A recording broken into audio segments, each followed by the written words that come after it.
I've been disabled since about 2008. My condition causes degradation of my nervous system. Walking has become impossible to the point I can only move a few steps around the house with a stick. So I can stand and move around, but anything outside the house, I need to use a wheelchair. I use a power chair, which I chose myself to fit my particular needs. So I use public transport a lot.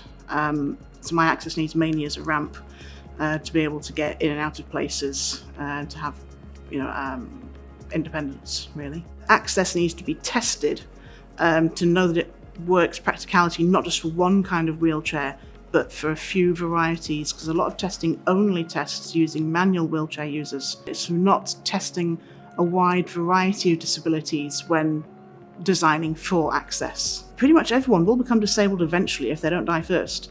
You will get to a point in your life, if you live long enough, where you're going to struggle with mobility. So designing to include all of us is including yourself in the future. You're helping your future self. You're helping everybody. You're not helping just the minority of disabled people currently. Now I've looked at the autonomous minibus today. For me, it was absolutely fine.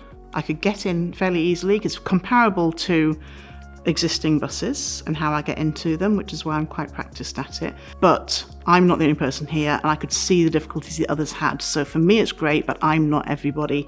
The others struggled, and it does need changes.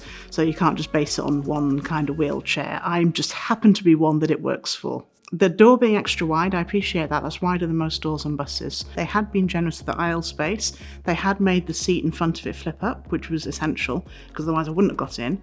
Obviously, someone sitting there would have to ask them to move and hope they'll be nice enough to move, because if there isn't an attendant on board to ask them, they might say, no, I'm not moving. You want either a bus driver or attendant there when you're on your own and you're vulnerable already. You always want a person who is responsible to help. So that is my own worry about completely driverless vehicles, is the vulnerability of the people using them. An ideal accessible autonomous vehicle for me, but to know that I can just turn up, I can press a button, the ramp's going to come out, I can tell it where I want to go and just not worry and just sit back and relax and just have a stress-free journey. That's what I really want, is just the less stress.